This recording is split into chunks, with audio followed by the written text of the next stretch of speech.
How's it going, guys? And welcome back to Retrospect, your go-to retro gaming podcast. You're listening to episode 39.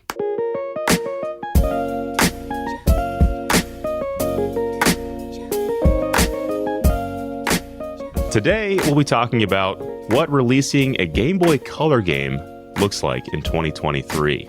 Joining me on the mics, as always, we have the host with the most, Brandon Saltalamacchia. What's up, dude? Hello. I'm doing good, man. I'm doing good. I walked Pippin this morning, did a little work on Card Gamer. Anthony put up a news post. Things are groovy this morning. Oh, speaking of Anthony, do you want to introduce our guest of the day, guest of the show? I'd love to. I'd be honored to. If you've been reading the site and you've noticed an uptick in news posts, that's because we've got on Anthony Wallace, the man behind Nara Makes Games. You may have seen some videos across our site as well. Anthony, welcome to the podcast. Thank you for having me. How you doing? Where are you two? Tell people a little bit about you, because you are all over the place. You are like a wandering spirit. Yeah, so I'm a digital nomad. I've lived all throughout Asia since 2018. So right now I'm in Malaysia. My home base now is Thailand, but I'm all over the place. That is wild, man. I mean, I don't want to give away too much of information, but did you live in the UK first or anywhere? Like, where did you live first? In the States? And then Yeah, I was in the States. I grew up in California, and I lived in Colorado was the last place I lived in the States. And then 2018, I just sold everything and came to Asia, and I haven't left since. So That's incredible. Let's see. What's been your favorite place you've kind of visited or stayed so far? Thailand is my number one by far. I live in Chiang Mai, Thailand now, and it's just perfect for me. Great food, great walking, great. I call myself an animal tourist. I love to walk around and meet stray animals and take photos and videos for Instagram. And so Thailand is perfect, but there's so many great places. Like Malaysia, where I'm at right now, is awesome. I love Malaysia, Japan, all of it. I was gonna ask about that. So your Twitter handle and your developer name, your company is Nara Makes Games. Is that based off of Nara, Japan? Yeah. So Nara Makes Games is a project that was started in Nara, Japan. I lived there all during the pandemic. So all of 2020, I was living in Nara, Japan. I was actually in China when COVID hit, and I left at the end. Yeah, so I left at the end of January, and I went to Osaka, Japan. And once we figured out that we were going to be locked down for a long time, I went to Nara. That was the second time I ever lived in Nara. And I just pretty much stayed in Nara all of 2020. So that's where I started this game design journey and decided to change my passion into video games. So that's awesome. That's where the name comes from.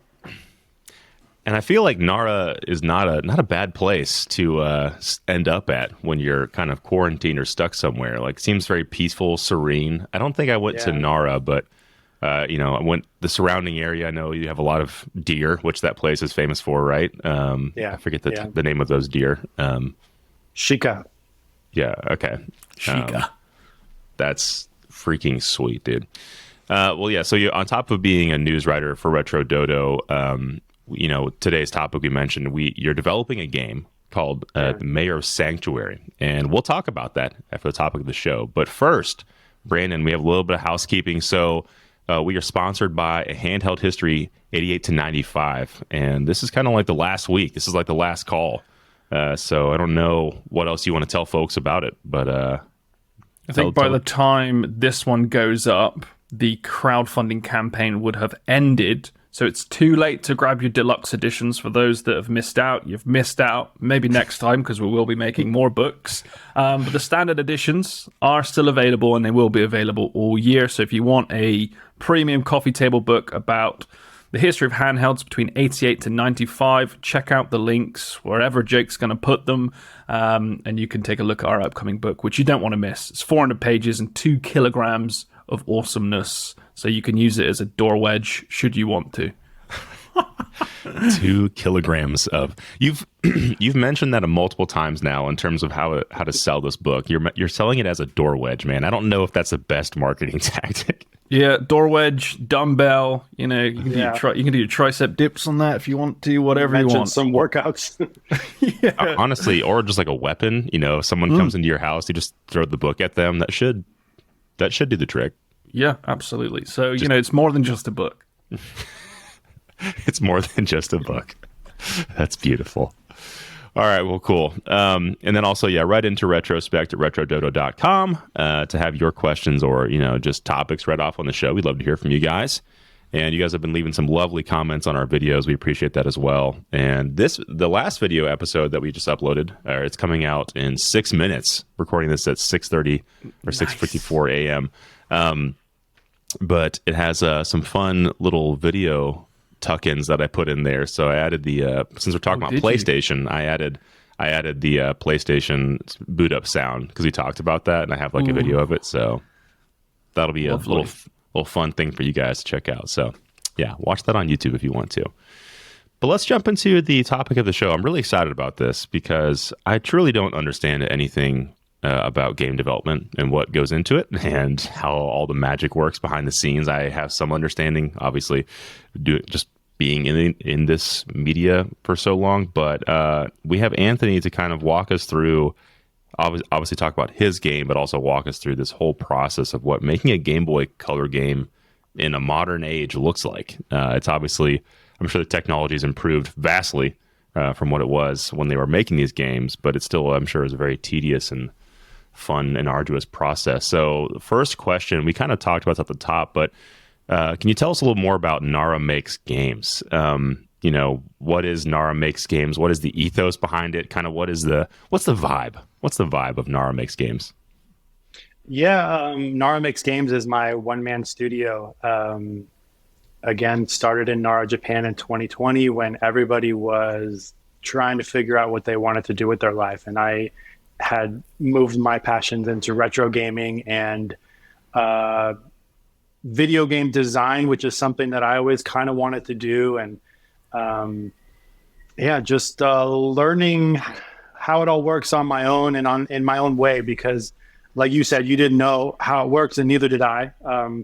And you just kind of have to figure out your own workflow and how am I going to make this happen? Because I don't really have a community. I don't have other people to really talk to about it. So it's just been kind of like figuring it out as I go. And but it's been a lot of fun. I should mention that I was a web developer for about 20 years. So my programming experience and my graphic design experience all went into it really well. It's almost the same thing in a lot of ways.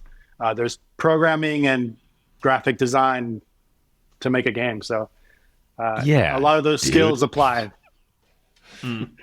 That is a major asset when it comes to game design because my understanding of coding stops at like website. I only understand like website development to some degree because I work in that industry more on the marketing side. So the code that I deal with is usually like just pulling pixels and like really janky HTML from other people's sites and being like, we're going to use this and I think this should work here. And we need a form. I think this form code should work here. Just plug that in. But your level of expertise far exceeds what I would say most people deal with. I don't know, Brandon, what's your coding experience? Dude, I can't code. I can maybe like make an image clickable and go to another link, but that's pretty much it. Which is crazy to think that I'm the worst coder here, and I run like a couple of websites.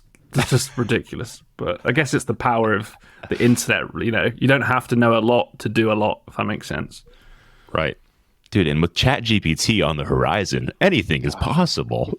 Yeah, they'll be replacing us soon. Just be 3 guests sat here like robot noises. Like, let's talk about making Game Boy games. Sweet. Well, so you also kind of mentioned this, but do you remember like the exact moment that you knew you wanted to make a game? Was it like this aha moment? You were like, yes, I'm going to make a game finally. Well, it was something that I always wanted to do, even from as a young kid. And in high school, I was doing web development because I wanted to have a website for my photography. And so, Nice. but when I graduated high school, I went to the Art Institute. And when I went to sign up, I went to sign up to do game design. And they talked me into doing web development instead. Mm. So it was a decision that I was very close to making even at that time. And so it was something always in the back of my head of like, that would be something that I could do. And I just never did. But it was obviously during the pandemic where I just made the decision because the pandemic kind of canceled all work anyways. I didn't have any work at that time. So it was a Yep. perfect time to choose a new career path. Yeah. 'Cause you didn't have a choice anyway. There was no work to be had anyway. So it was Yeah. around July, August of 2020 when I just went all in on games, everything games. I think the pandemic for a lot of people kind of slapped them into reality and aligned their like long-term goals, because we were in the pandemic for bloody years. In the UK, it was pretty rough as well. But yeah, I think, and one thing I wanted to touch on as well is that Anthony has such like an artistic taste, and when he was working for Dodo, he's like a one-man army. He knows how to do graphics design, so he can do Photoshop and stuff. He's a photographer, so he can take crispy pictures. He knows video editing. Like, to find someone with that many skills and be good at every single one is kind of a rare gem. So I'm very thankful to have him on the team because he can just kind of do everything, and now including making a Game Boy game, which I'm very excited to play.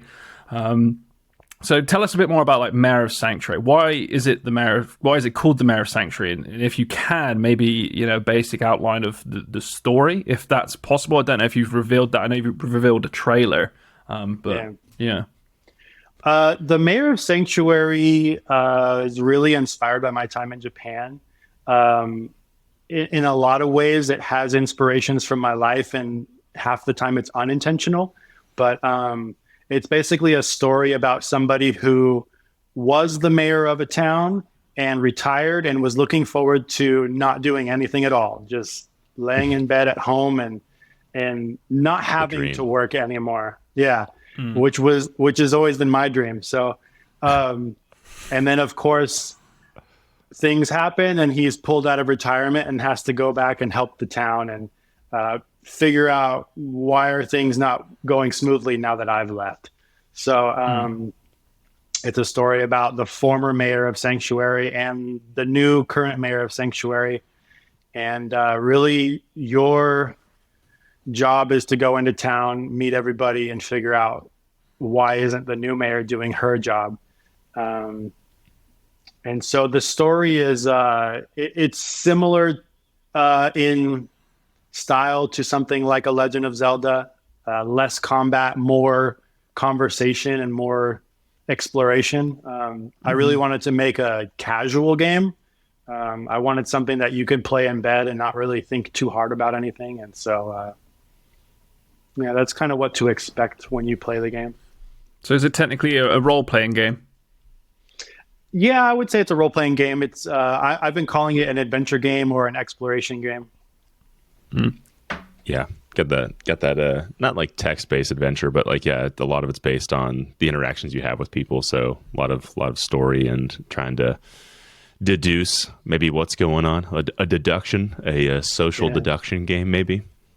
Yeah, nice. I like that. I also love the intro that you have for your actual studio name. I noticed the low bass that kind of buzzes in the background, and you get the little it's kind of like the old school like CRT tube TV sort of sound clicking on or something like that. I was like, nice. Yeah, my logo and my color scheme was all inspired by both the Game Boy DMG green colors and also like green neon lights. So I wanted something that blended the two and sort of my modern version of like weird tech being buzzy and being glowy, and it was inspired kind of like glow in the dark colors too. So that's good old days. Love glow in the dark stuff. We need to bring those back. Glow in the dark T-shirts. Just start normalizing those things. Wear them to work. It's like, what's up, guys? I got a glow in the dark T-shirt.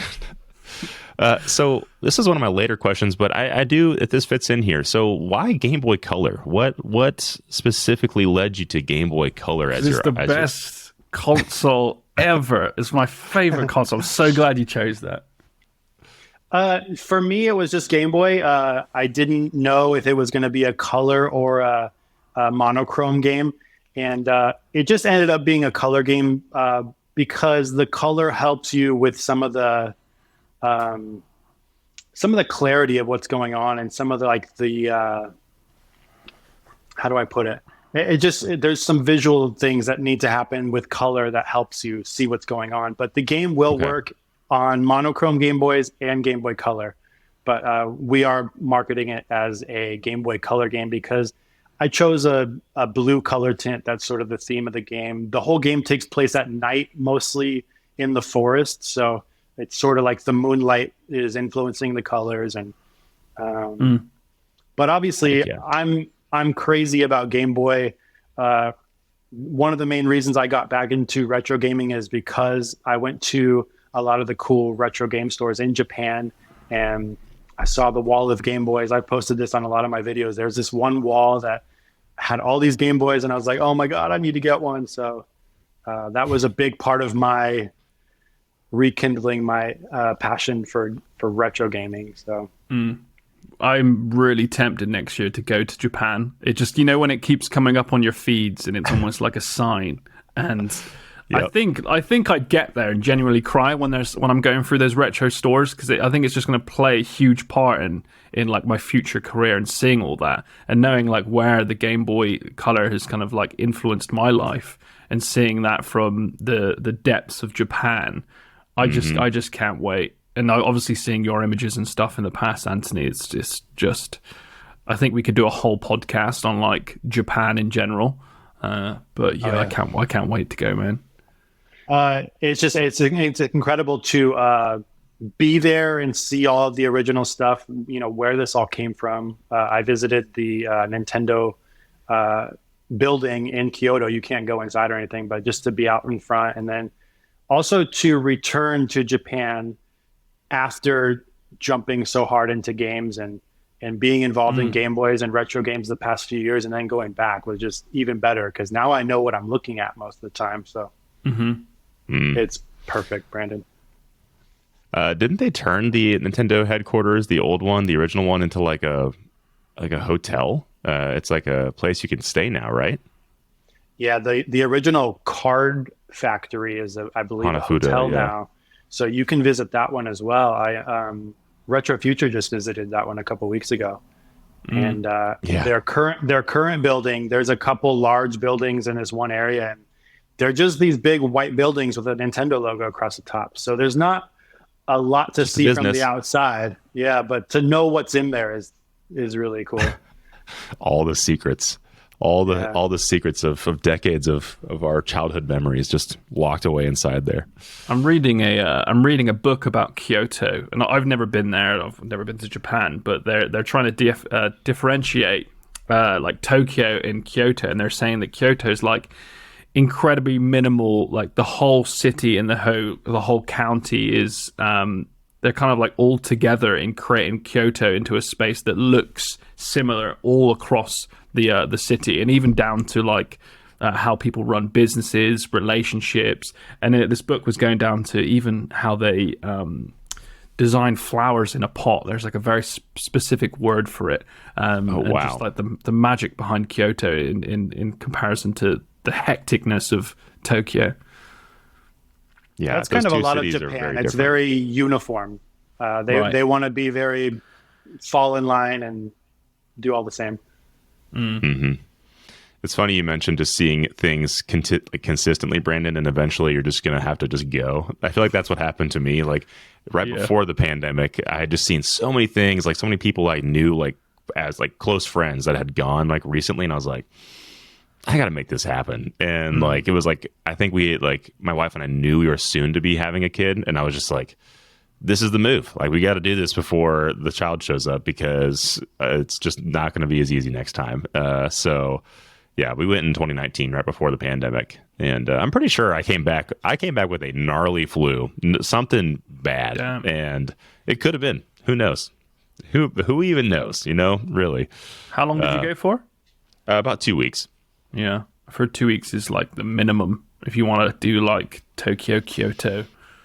Yeah, we did Tokyo, Kyoto, and Osaka. Those are the 3 that we did. And then we went down to I forget the name of this. It was like a small like mountain town for a hotel stay, a ryokan onsen stay. So that was pretty cool. Nice. That was pretty neat. It was pretty cool. Had some disgusting raw squid. I'm sure Anthony might disagree. I don't know. You live in places where that's probably very commonplace, but the first time I had that, I was like, bleh. Yeah, I'm not a fan of squid. Yeah. I respect people though. I respect them. So back to making games though. What's been your favorite part about making a game, whether it's down to just the actual technical aspect or maybe even just more of the creative output? What's that process been like for you, and what's been your favorite part? My favorite part has been the world building. It's really fun to create these characters and think about their backstory and think about their personalities. And like one little detail that I always think about that you maybe don't think about is every character needs to have their own voice. And when you read it in the game, it needs to sound like it came from them, not all coming from me.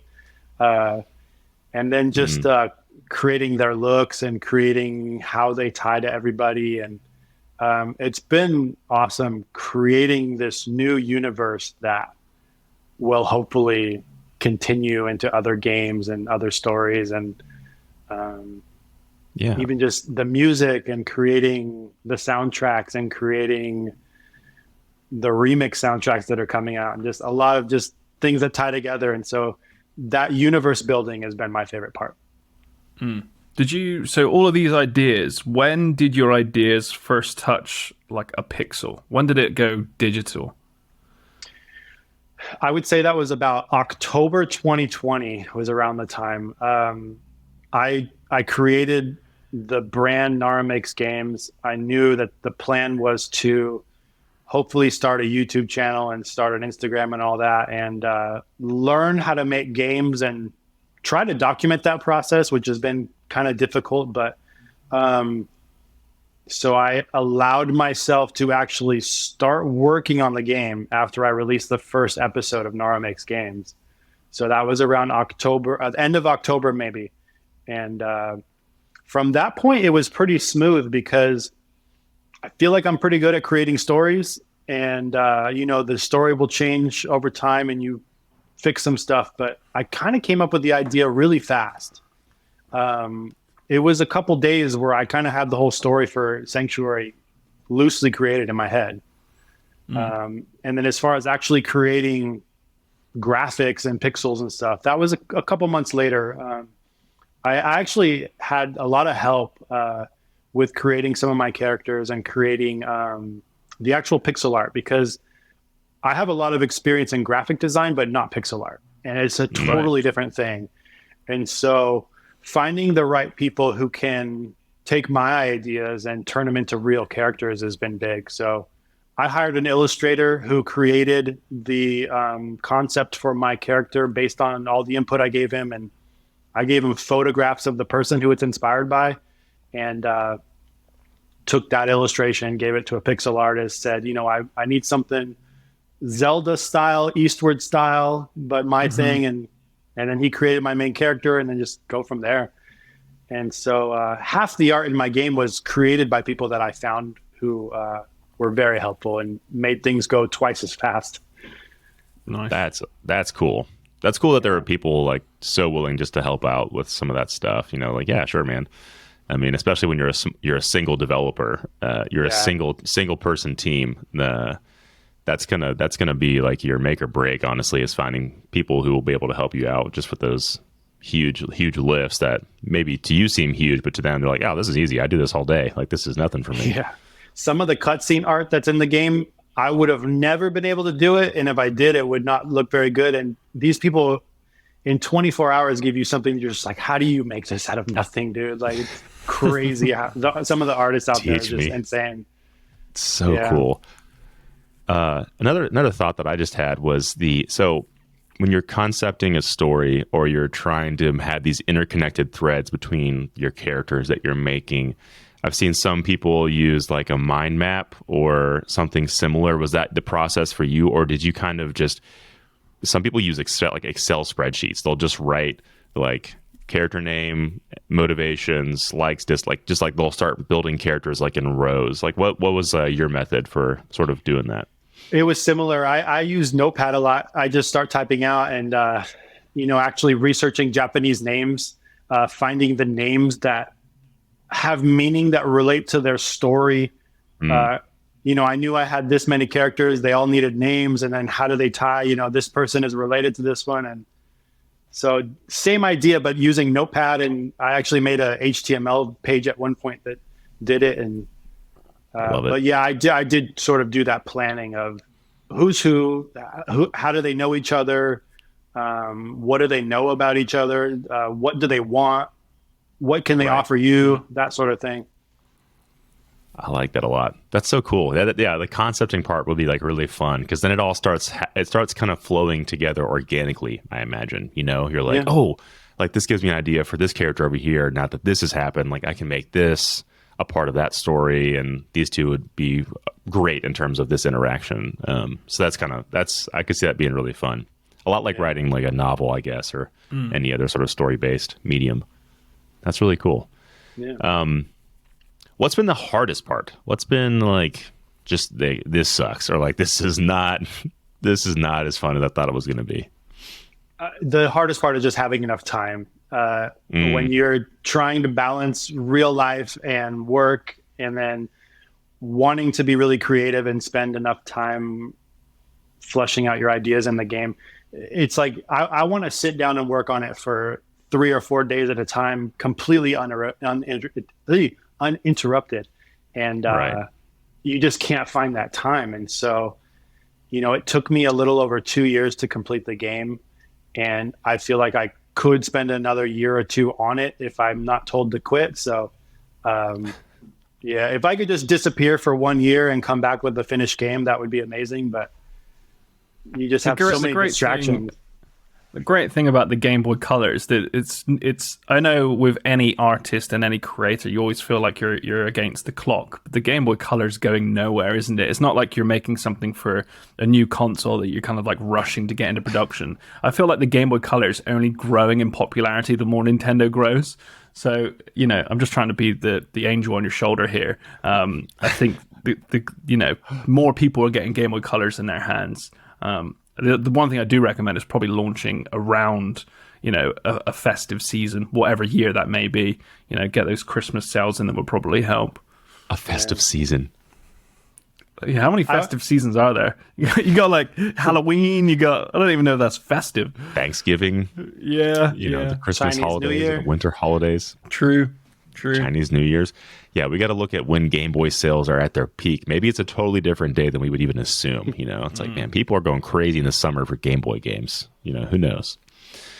Another thing, though, that just, Brandon, you made me think of. So this game will be available on the DMG as well, the Game Boy Color, and then also on any like emulator that can run it, right? Yeah. That's pretty cool. This is a real Game Boy game made for real Game Boy hardware. It will be published on actual Game Boy cartridges, and those will work in any Game Boy you own. And if you only own an emulator, which a lot of our fan base does, it's going to be available digital as well. That's cool. Awesome. That's a good really way of doing it, actually. So is it? I guess it's going to be like a digital purchase for the ROM. Yeah, there'll be a digital purchase for the ROM. It'll work the same in everything. You'll miss some of the cool color stuff in the DMG, but it'll all look the same, perform the same.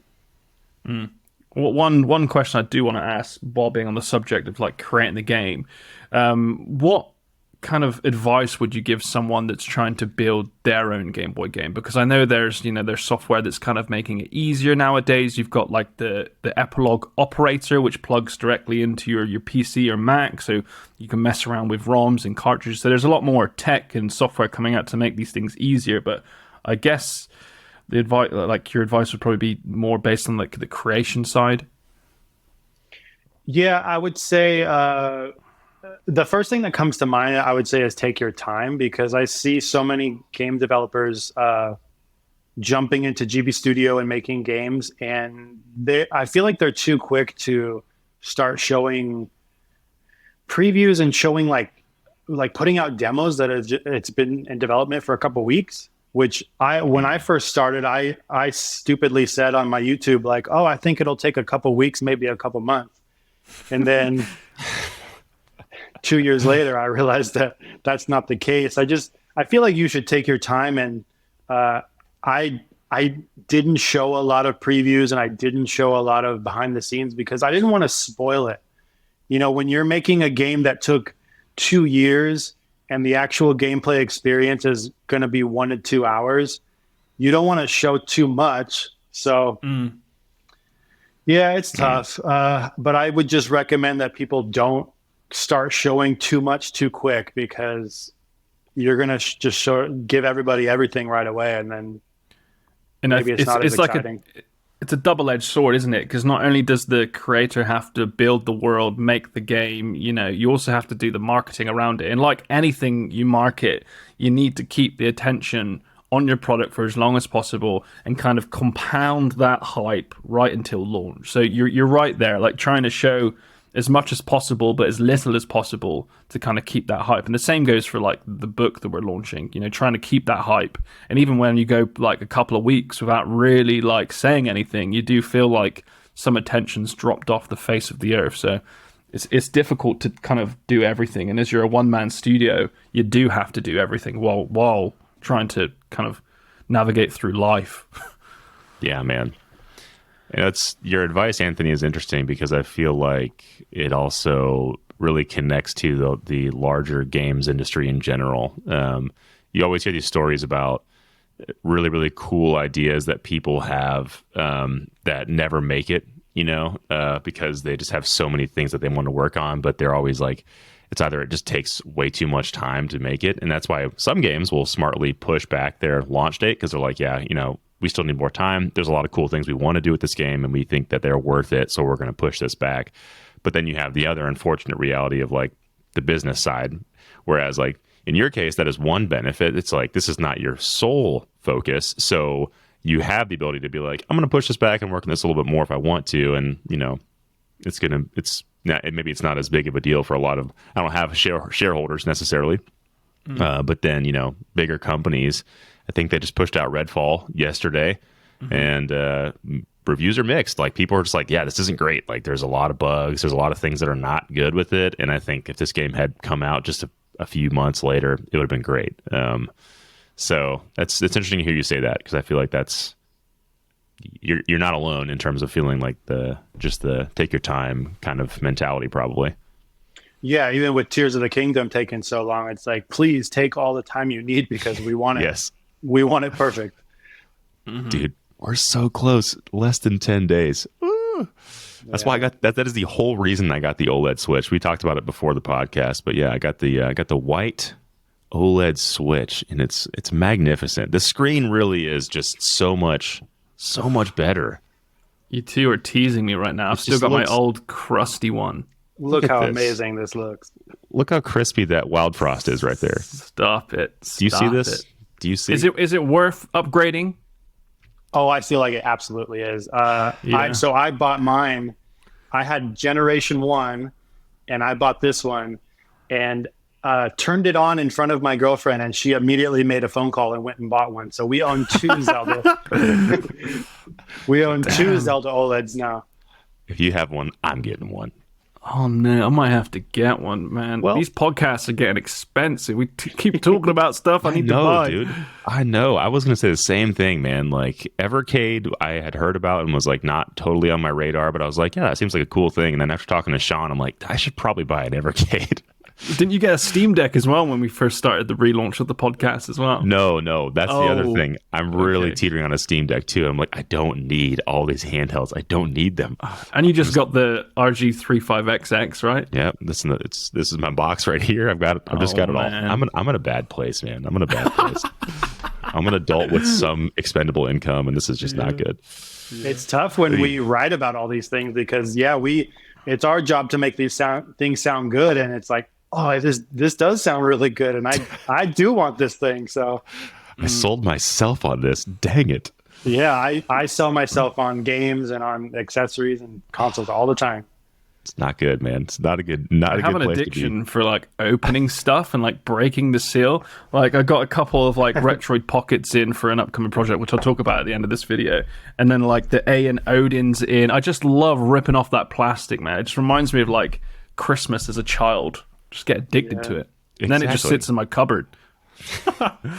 This is the reality. Like, we can make any day Christmas as an adult now, or a holiday as an adult, because you literally just buy a package and it shows up at your house wrapped up, and you're like, cool, I can open this. Yeah. But then you paid for it, and you're like, that stings a little more. Before we jump to the last section, I did want to ask one last thing. So closeout details for Mayor of Sanctuary, like, just tell the folks kind of what they can expect, the basics. You know, where can they find it? When are they able to purchase this price? If you have any of those details yet. So the Mayor of Sanctuary is finished now, or at least as finished as it will be. I'm probably going to want to work on it up until my publisher tells me to stop. But the game was picked up by Incubate Games, so they will be releasing the physical and digital versions of the game hopefully later this year. I'm hoping they're going to announce the date soon. And we have soundtracks in the development. Joseph Tompkins made all the music for the game, and he released the soundtrack last year. It's on Spotify. Yeah, it is on Spotify already. And we have multiple remix albums coming out. And just trying to build this universe and just have as much stuff as possible. So as far as the actual game, hoping this year. Nice. Hurry up, Incubate Games. I know. I want them to announce it right now. Very, Are very you gonna eager. add like a manual to it? You're gonna keep it old school, like the box and stuff. So physical edition, they're gonna release a light version, which is their budget. Comes just the cart. There's the standard that comes in an original looking box with manuals and stickers, and the premium edition is gonna have. Hopefully, I'm aiming for gold metal cartridges. It's gonna have a bunch of stickers, soundtrack, art book. We're trying to go all out. So. I picked up, or they sent me, Dadius's special edition. Man, that was nice. It came in the box with the magnetic flaps. I think it came with an art book, a poster, key rings and stuff. Like that's what I'm all about. You know, the silk again, opening shit, man. I fucking love it. So yeah, if it comes out of a limited edition, man, sign me up. I'll be there. Yeah, we'll have something very similar to the Dedius release, and I'm hoping even more. I want everything you can make, Incubate. Nice. And Retro Dodo will have first dibs on info, right? Yeah, exclusive. I'm winking. Only the YouTube folks can see the wink. It's like I can't write. I don't want to write the articles about my own game, so I want you guys to write it. But we got the podcast about it if you can. Yeah, 100%, man. It's all happening. Well, cool, Anthony. Seriously, thank you so much for sharing about that. I know this will probably hopefully be one of many times that you get a chance to talk to other people about your game and market it some more as we get closer to launch. So I'm excited. I'm excited for it. So topic number 2, being that this is a retro gaming podcast, still we want to talk a little more about what are you playing. So Anthony, if you have been able to play anything, what's going on your side? Well, talking about us writing about games and stuff, it's always tough to settle on one because we're always testing new ones. And I sort of have the Netflix effect when it comes to gaming, where I spend more time browsing them than playing them. Decision fatigue. Yep. There's almost never a day that goes by that I don't play Tetris DX. My number one played game of all time by far. When I was in Thailand, I was replaying Death Stranding. That's one of my favorite games too. Oh, I love nice. that game. I saw you mention that. Yeah. Yeah. And then now that I got the Zelda OLED, I'm trying to figure out what I'm going to play for the next 9 days before Zelda comes out. So I think that's part of your problem of terms of, giving yourself some time. You got to give yourself some time also to play Zelda. So make sure you slot in at least like a month of just no work being done. I know. I'm going to have to ask my boss if I can get a little bit of a break. I think the whole team's pretty much taking May off, man. Let us all playing Zelda. I need to disappear for a few weeks. I'll be back, I promise. Oh, man. That's awesome. That's awesome. Yeah, Tetris is such a classic. I never understood Tetris until my buddy. We had a barcade here. Sadly, it closed down, called the Coin Op Arcade, and I love that place. But they had a Tetris. All the machines were free, and they had a Tetris machine in the back. And so he's like, "Let's play Tetris." And like we just started playing, and it just clicked, and I was like, "Tetris rips! This game is really good. I like it a lot." And so Tetris There's a Effect reason is it's super so popular. fun. Yeah. What'd you think of the movie? We actually did a little podcast about that. Have you watched it yet? I haven't had time to watch it yet. Ah. Oh, you'll love it, man. You'll love it. Yeah. I've written articles about it, but I haven't watched it yet. I might still have a little press login that I might be able to give you. I don't know if it's still available. They told us not to use it, but I've sent it around the park. Brandon, stop admitting your guilt on the show, man. All for business purposes, obviously. Yeah, all for promotion. We're helping them out. It's fine. Mm-hmm. Awesome. Brandon, how about you, man? I haven't played anything this week, man. Life's been so busy. The only thing that has been played with is my mind recently. So there's a potential huge collab coming up that me and Rob have to fly over to New York for. Huge, right? And flying two people over to New York from the UK isn't cheap. That's not cheap. It's not cheap. And me being me, I'm like, cool, I'm going to book the cheapest. You just get an overflight over. I used some crappy website called Skyscanner, and I just bought the cheapest. That sounds suspect. Skyscanner? That sounds. You just got ripped off. I just got scanned out of my money. Yeah, and the person we're going to see had to push it back like 2 weeks, and we still haven't confirmed the date. So that money is just burnt into oblivion. And they got me. They're like, we can't refund your flights, but you can push it back for an extra £2,000.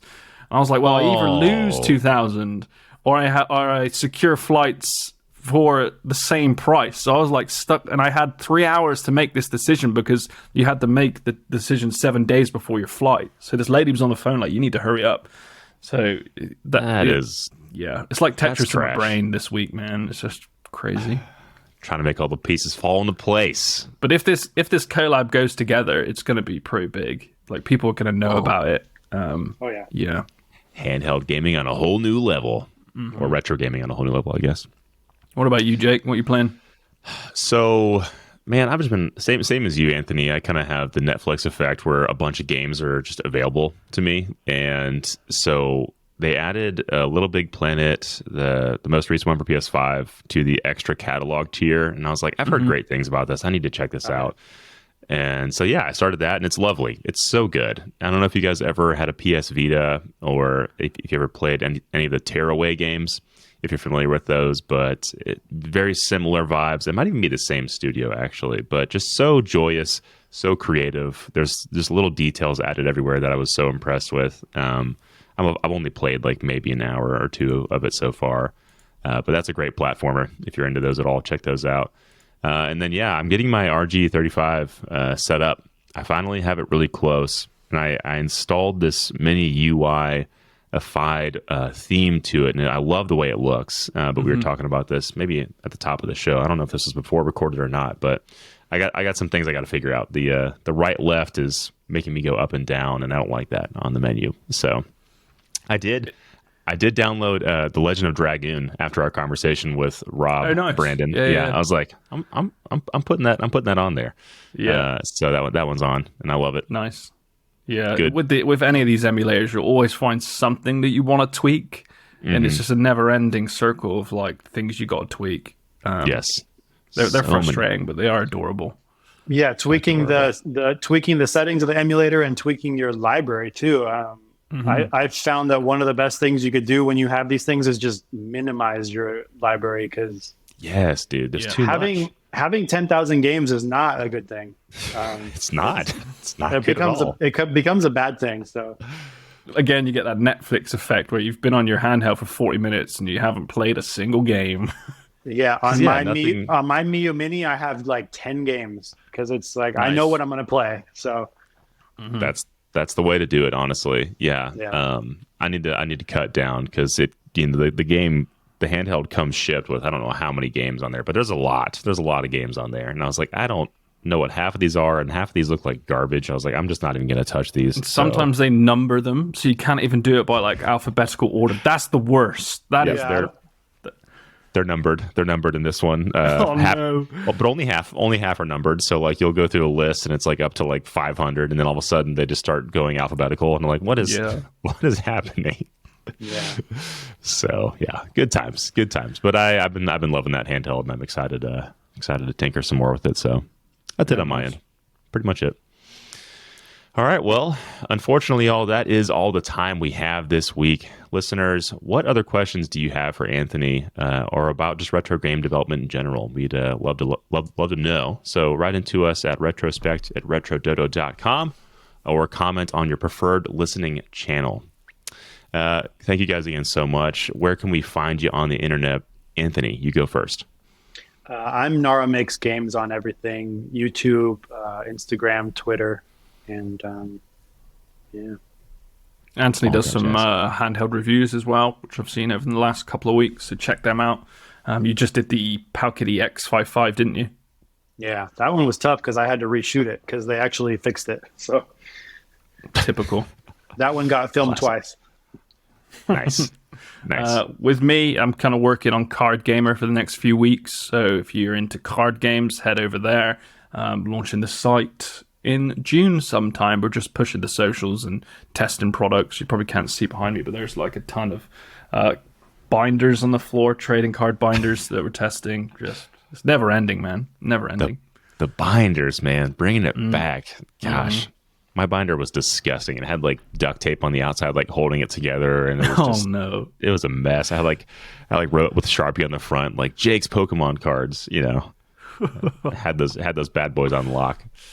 And then where can folks find you on the internet, Brandon? Retro_Dodo pretty much everywhere, even TikTok nowadays, which is depressing. No, it's great, man. It's great. Everyone loves short form ADHD content. It's great.